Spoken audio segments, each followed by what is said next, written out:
Hello Mariners!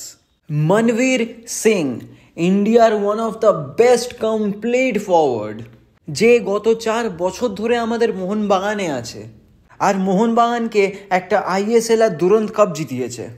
আর মোহনবাগানই মনবীর সিংয়ের প্রথম কলকাতার ক্লাব না, এর আগেও মনবীর সিং দুটো কলকাতা ক্লাবের হয়ে খেলেছিল। মনবীর সিং ও সিনিয়র ক্যারিয়ার স্টার্ট করেছিল মিনার্ভা পাঞ্জাবের হয়ে খেলে, যেখানে ও 7টা ম্যাচ খেলে 4টে গোল করেছে। আর তারপরেই মনবীর আমাদের এখানে কলকাতায় মোহামেডানে খেলছিল 2016-17 সিজনে, যেখানে ও 6টা ম্যাচ খেলে 2টো গোল করেছে। আর তারপরে ওই সেম সিজনে মনবীর সিং সাউদার্ন সমিতির হয়ে খেলেছিল 5টা ম্যাচ। তারপরে মনবীর সিংয়ের একটা বড় ট্রান্সফার হয় আর মনবীর সিং এফসি গোয়ার হয়ে খেলে। গোয়ার হয়ে মনবীর সিং 3 বছর খেলেছে, 47 ম্যাচেস খেলেছে আর 3টে গোলও করেছে। আর মনবীরের সাথে এফসি গোয়া 2019-এ সুপার কাপ জিতেছে আর 2019-20 সিজনের আইএসএলও জিতেছিল। 2020-21 সিজনে মোহনবাগান গোয়া থেকে মনবীর সিংকে নিয়ে আসলো। আর সেই সময় গোয়ার ওনার্সরা ক্লেম করেছিল যে টাকাটা মোহনবাগান দিয়েছে ওটা হচ্ছে বিগেস্ট ট্রান্সফার ফি ওই ক্লাব জীবনে রিসিভ করেছিল একটা প্লেয়ারের জন্য। আর আইএসএলের ওপেনিং ম্যাচেই মনবীর ডেবিউ করেছিল কেরালার সাথে, যেটা মোহনবাগান 1-0 জিতেছিল। আর এটা আমি বলছি কারণ যখন মনবীর সিং তার ফার্স্ট ম্যাচ খেলেছিল আর মনবীর সিংকে যখন আমরা এনেছিলাম মোহনবাগানে, তখন আমাদের কোচ ছিল অ্যান্টোনিও লোপেস হাবাসই সেই কোচ ছিল যে মনবীর সিংকে মোহনবাগানে এনেছিল আর ওকে ফার্স্ট ইউজ করতো অ্যাজ এ সাবস্টিটিউট। আর পরে হাবাস 4-3-3 আর 4-4-2 ফরমেশনে খেলা শুরু করে দিল যাতে মনবীর সিংকে প্লেইং 11-এ রাখতে পারে। আর সেখান থেকে এখন মনবীর সিং অনেক গ্রো করে গেছে, ইন্ডিয়ার one of the best forward হয়ে মনবীর সিং এখন আছে। কিন্তু আপনারা দেখবেন রিসেন্ট কিছু ম্যাচে মনবীর সিং গোল তো পারছেই না আর শটগুলো ঠিক নিতে পারছে না। এবার এটাকে কি করে ফিক্স করা যায়? এতে মনবীর সিংয়ের কোনো দোষ নেই। মনবীর একটা টপ নচ ট্যালেন্ট আর মনবীর সিং হচ্ছে আমাদের ইন্ডিয়ার বেস্ট রাইট উইঙ্গার, ওর থেকে ভালো রাইট উইঙ্গার ইন্ডিয়াতে কেউ নেই। যখন মনবীর রাইট উইংয়ে খেলে মনবীর অ্যাটাকিংও খেলে, মনবীর ড্রপ ব্যাক করে ডিফেন্সেও নামে রাইট ব্যাক হয়ে, মনবীর গোলে শটও মারে আর চান্সেসও ক্রিয়েট করে।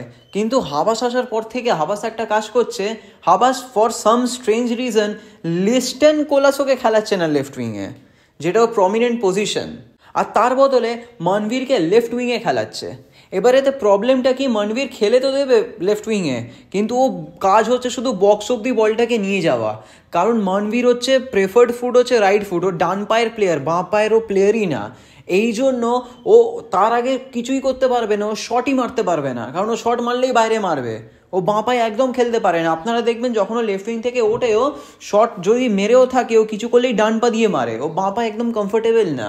তো যে প্লেয়ারটা ডান পায়ে এত ভালো খেলে রাইট উইংয়ে, তাকে আমি জোর করে লেফট উইংয়ে খেলাবো কেন, যেখানে আমার অলরেডি লেফট উইংয়ের প্লেয়ার আছে? এবার হাবাস এটা আগে করতো যখন লিস্টন কোলাসো সাসপেন্ড ছিল, তখন ঠিক আছে, লিস্টন কোলাসো নেই, আশিক কুরুনিয়ার ইনজুর্ড, মনবীর লেফট উইংয়ে আপাতত খেলছে, ঠিক আছে। কিন্তু এখন ওটা কেন করছে? এখন তো আমরা একটা প্লেয়ারকে, এত টপ নচ একটা প্লেয়ারকে তো পুরো মিসইউজ করে যাচ্ছি, আর যার জন্য হাবাস মনবীরের ফুল পোটেনশিয়াল আনলক করতে পারছে না।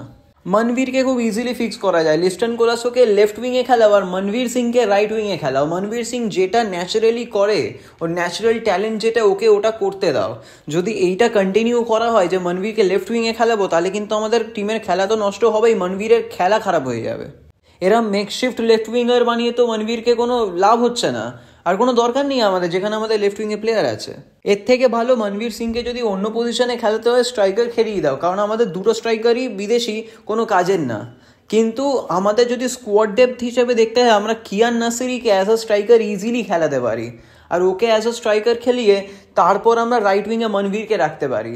আর যদি চেঞ্জ করতেই হয় তাহলে আমরা 1 ঘন্টার পরে কামিন্সকে আনতে পারি কিয়ানের বদলে। Easy solution, easy fix. এতে আমরা গোলে চান্সেস অনেক বেশি ক্রিয়েট করতে পারবো, আর যত বেশি চান্সেস ক্রিয়েট করবো তত আমাদের গোল হওয়ার প্রবাবিলিটি বাড়বে। মনবীর যে ফুল পোটেনশিয়ালে খেলতে পারছে না, এর একমাত্র রিজন হচ্ছে হাবাস, যে মনবীরকে লেফট উইংয়ে খেলাচ্ছে, লিস্টন কোলাসোকে খেলাচ্ছে না, স্ট্রাইকারে ওই 2 ফরেনারকে খেলাচ্ছে, কিয়ান নাসিরিকে না খেলিয়ে। আমরা যদি এই ছোট্ট চেঞ্জ করে দিই আমাদের ফ্রন্ট 3-তে, তাহলে আমাদের এত প্রবলেমই হবে না। আমরা ইজিলি একটা খুব ডমিনেন্ট অ্যাটাকিং টিম হয়ে খেলতে পারবো, কারণ তার নিচেই আমাদের পেট্রাটস আর কাউকোর মতো প্লেয়ার আছে। মনবীর সিংকে লেফট উইংয়ে তখনই কাজে লাগাতে পারবে যখন আমাদের এমন কোনো প্লেয়ার থাকবে যাকে পাস দিলেই সে গোল করবে, এত ভালো স্ট্রাইকার। কারণ মনবীর সিং তো গোলে শটই মারতে পারবে না, ওর লেফট ফুট একদমই উইক, ওর রাইট ফুট যতটাই স্ট্রং, তাহলে ওকে রাইট উইংয়েই খেলাবো আমরা। এই সিম্পল কাজ করলেই মনবীর একটা বিস্টের মতো খেলা শুরু করে দেবে। আশা করছি হাওয়াস এবার থেকে মনবীর সিংকে রাইট উইংয়েই খেলাবে, লিস্টনকে লেফট উইংয়ে খেলাবে, আর স্ট্রাইকারে কিয়ান নাসিরিকে আমি তো চাই খেলাক, না হলে কিছু একটা করুক যাতে আমাদের অ্যাটাকিং ফ্রন্টটা খুব স্ট্রং হয় আর আমরা গোল পাই ম্যাচে। অ্যাটলিস্ট চান্সেস তো ক্রিয়েট করতে পারি, চান্সেস বেশি ক্রিয়েট করলে গোল এমনিই পেয়ে যাবো। আর মনবীর আবার ওর বিস্ট ফর্মে ফিরে আসুক, তাহলেই আমরা আইএসএল শিল্ড জিততে পারবো।